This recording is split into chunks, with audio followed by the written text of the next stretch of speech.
Sort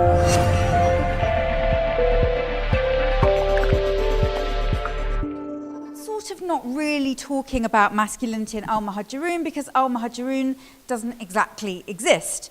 What I've been doing for the past 3.5 years of my PhD research is talking to people who are in the far right, that's clearly not Muhajiroun, and talking to Anjem Choudary and followers of Anjem Choudary. So some of them have been with him for a long time, some of them have been with him far more recently, and some of the people that I've been speaking to are linked in to Choudary and his offline followers online. So I have a much smaller sample, around 15 people who I've got to know quite well through interviews and other people who are much more peripheral. And for the far right, I've been speaking to people in the EDL, in Britain First, and I've spoken to leaders, so Anjem Choudary, Tommy Robinson, Jada Franson, and everyone else is anonymous in the research. I'm going to just spend this 20 minutes talking a very small amount about the methodology, and then talking about current thinking on pathways in, what's happening with gender and masculinity in earlier life of my participants, what's happening later, and how we can understand their pathways in through looking at gender. And really what I'm seeing and what I'm describing through looking at gender is less transformation, but more continuity. So there's an awful lot of things that remain the same when you look at gender between what was happening in their lives earlier and what's happening in their lives later. So to be very brief about the methodology, this was an empathetic engagement. I had quite a lot of rules surrounding what I could and couldn't talk to with my participants. Everybody was kind of read a legal warning at the outset that I had a moral, legal and ethical duty to report them should they tell me that they supported prescribed groups, for example. So we're sort of acting on an understanding that that would not be the case. I wasn't really meant to speak to people in groups of more than one-on-one, although I did talk to people at court, I talked to people at Dawa stalls. And I had a friendly relationship and engagement with my participants. Everybody was very interested in me, I'm not a Muslim, and they were able to ask me questions as I was able to ask them questions, with some limitations, of course, where they were prying, I would say. A lot of people wanted to talk to me, clearly to propagandize. I'm not naive, I know that. But they are, and that's fine, because everything is filtered through my analysis when it comes to it. So one of the kind of difficulties of talking to people, I mean, there are so many difficulties of talking to people, but the last couple of years of activity, government activity, has meant that it's even more difficult to access the protagonists. I think 5 years ago when people were doing research, people were out on the streets, Choudary was out on the streets doing dawah. This isn't happening. Chowdary's obviously in prison at the moment. Abu Bara, Miznur Rahman's in prison. Quite a lot of people have gone off to Syria, Iraq. There aren't the numbers. There's a lot of fear in the community about having passports taken, being arrested. Of my participants, 3 are currently in prison. 1 has been in prison and has been released, and 1 is probably going to prison, and others have had passports removed and all sorts of other difficulties. So this term radicalisation, the term extremism, they're difficult terms for them. They're not terms that they accept, and yet they affect them. Only one person said to me, yeah, I'm radicalised. I'm a radical because I don't believe in what the government says about what Islam is. So, you know, lock me up. But most of my participants would not engage in those terms. They see themselves simply as true Muslims.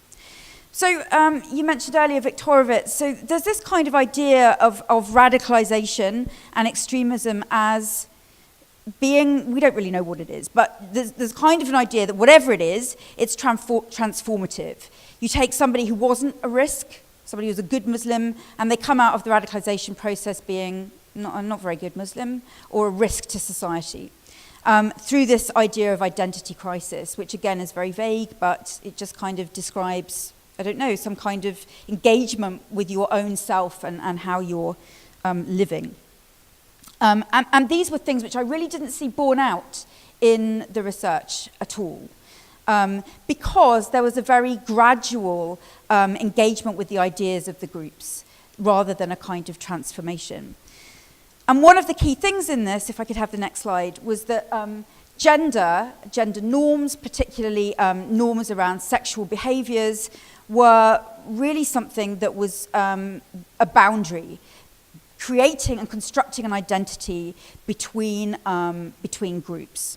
So this is about the ways in which people understand how women and men should behave, what gains respect in your culture, what gets you status around what kind of man you are, what kind of women are acceptable.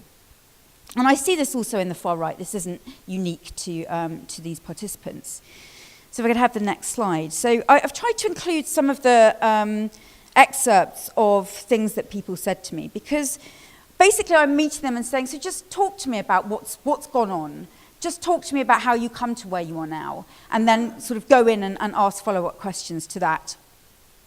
And they are basically describing pretty happy, assimilated lives in their earlier life. So they've got jobs, they've got non-Muslim friends, they are to some degree engaging in non-Muslim white behaviors, as they might describe them, such as going out, partying, going to clubs, those kinds of things. And they're not feeling like there's a lack of fit. It doesn't feel like the real me.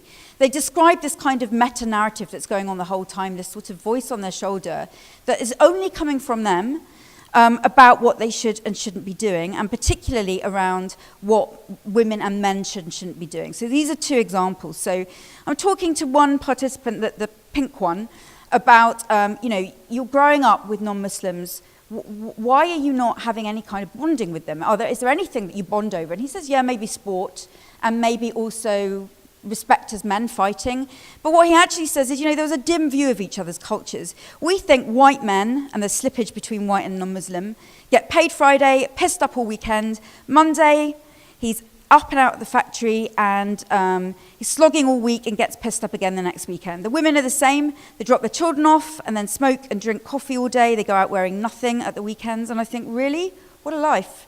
And I thought all this even as a kid. And I said to him, who's saying this to you? It's not his parents. They're pretty secular, actually. His dad switches off the TV when religion comes on. It's kind of coming from him. Another participant talking to me in the blue about one of his work colleagues. So he's working in retail. And he's noticed that she's a friend, she's wearing too much makeup. So he sort of engages with her, saying, trying to persuade her to take the makeup off. He doesn't want to offend her, but he says, why do you wear so much makeup? She's the first guy I'm friends with. I want to look pretty.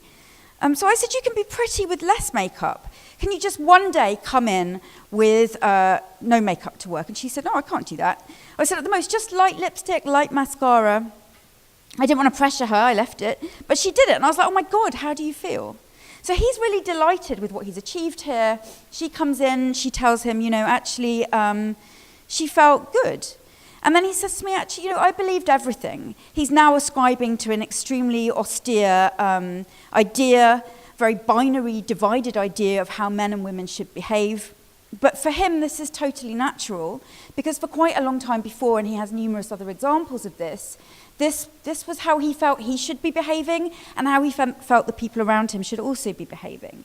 So he's, again, policing his own behavior, policing other people's behavior, long before he becomes part of Choudhary's circle.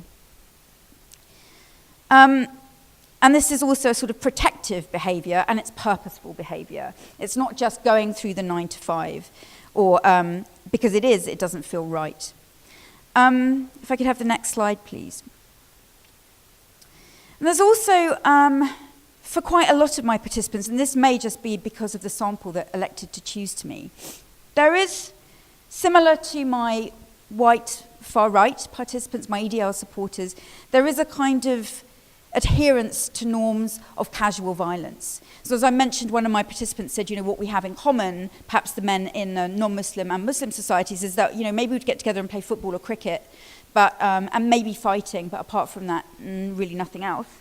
So he says to me, Asians being able to hold your own in a fight, it's the same as for a working class guy on a Friday. Having to hold your own, that's the same.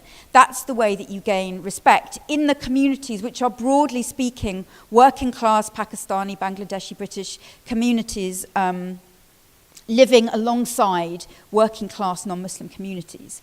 And I went sort of all over the country. I didn't pick a town. I kind of had to, because of the difficulties of doing this research, go to where I found participants, essentially, so a number of different towns. One other one tells me, I was doing rubbish on the streets. I was a full-time drug dealer. This is a guy who reverts to Islam. I didn't feel like I had any options. I was expelled from college.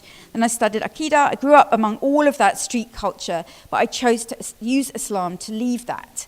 This is what he tells me. In actual fact, I'm not entirely sure how much his Islam was consistent with being completely clean of these activities, but this is what he tells me. And these attitudes, these norms around female-male behavior and sexual norms are also mirrored in the young women that I spoke to. So it's predominantly men that I had access to. It's very difficult to get access to women in either my EDL Britain First cohorts or indeed here. And I asked, they knew that I was very keen to speak to women, but there was a lot of fear around women having children taken away and the risk of speaking to me, and people didn't want me to speak to them. So the people that I did speak to, it was just because they'd met me and thought maybe I wasn't that bad, or that I'd met online. So this idea of this meta-narrative constantly going on, this critic on your shoulder. So this is a female participant saying to me that she remembers being in a club and seeing one of her brothers and thinking, well, we both shouldn't have been there. Actually, they're both there, so there's no real reason why they shouldn't both stay, but one would leave. But she feels very kind of affronted by his behavior, because what he should have done is hoik her out of the club, send her home, tell her off, and make sure that she never does this sort of thing again. So the fact that he doesn't do that, although she stays in the club, but she's got this idea of we're not behaving properly. Again, her father runs a restaurant. She worked behind the bar in his restaurant. He had no problem with that. She had the problem with that. So there's no one at home sort of saying, you can't behave like this. This is kind of coming from her. And she, again, had a number of instances where she feels very strongly that she and her family they're not behaving in the right way. So it's kind of sort of micro events, gradual realizations, these kind of micro radicalizations that kind of people were describing to me that add up to something much bigger and eventually add up to something that leads them completely away from associating with non-Muslims and to Choudhary's circle, or to having those beliefs. Although other people that I spoke to, so this particular participant sees herself very much as a feminist, and she is feisty, but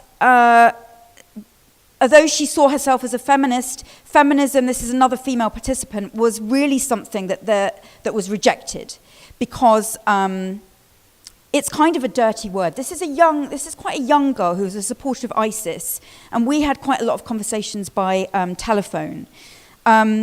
And she basically says to me, at school, being called a feminist is like being called gay. If you're Muslim, you don't want to be called gay, and you don't want to be called a feminist. So, I keep it to myself. And then she realizes that feminism is wrong, that if you want respect as a Muslim, that you just need to embrace Islam. And similar to your Salafi participants, her mother is not on board with this at all. She has a very poor relationship with her parents.